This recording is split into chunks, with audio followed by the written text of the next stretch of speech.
皆ちゃん、お久しぶりです。こんにちは。こんにちは。おはようございます。おはようございます。আসসালামু আলাইকুম। আমি দিথি কথা বলছি এমএসটিসি জাপান ল্যাঙ্গুয়েজ ট্রেনিং সেন্টারের পক্ষ থেকে।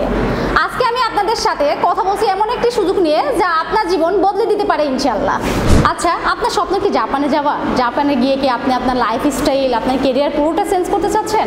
তাহলে আমাদের সাথে অবশ্যই যোগাযোগ করবেন। আমরা আপনাদের জাপানিজ ভাষার JFT A2 মানে আমরা জাপানিজ ভাষার N level 4, N level 5 complete করব। শুধু কমপ্লিট যে করব আপনাদের তা না, আমরা কমপ্লিট করায় আপনাদের ওয়ার্ক পারমিট ভিসাতে নিজেদের দায়িত্বে আমরা আপনাদের জাপানে পাঠাবো।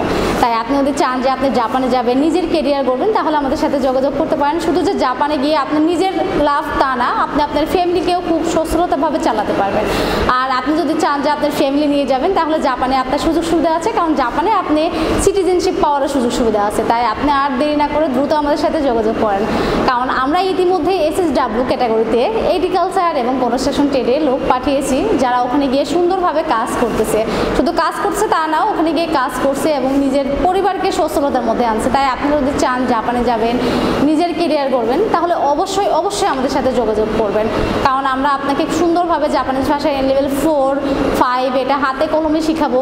কিভাবে শিখবেন, কিভাবে পরীক্ষা দিবেন, কিভাবে স্কিল টেস্ট পরীক্ষা দিবেন, সবই আমাদের যে শিক্ষক থাকবে সুন্দরভাবে শিখিয়ে দিবে। তাই আপনারা আর দেরি করবেন না, আমাদের স্ক্রিনে দেওয়া নাম্বারে বা সরাসরি আমাদের অফিস ভিজিট করবেন, কারণ আমাদের অফিস ভিজিট করে যদি আপনার ভালো লাগে তাহলে তো আপনি আমাদের এখানে ভর্তি হবেন, তাই না? সো সেই ক্ষেত্রে আপনি আমাদের এখানে আগে অফিস ভিজিট করবেন, দেন আপনি সব কিছু ডিটেলস জেনে শুনে আপনি ভর্তি হবেন। তাই আর দেরি না করে দ্রুত আমাদের অফিসে এসে যোগাযোগ করেন। আমাদের অফিসের অ্যাড্রেসটা দেওয়া থাকবে আমাদের পেজে, এবং আপনি আমাদের ওখানে যে নাম্বারটা থাকবে সেই নাম্বারে যোগাযোগ করতে পারবেন।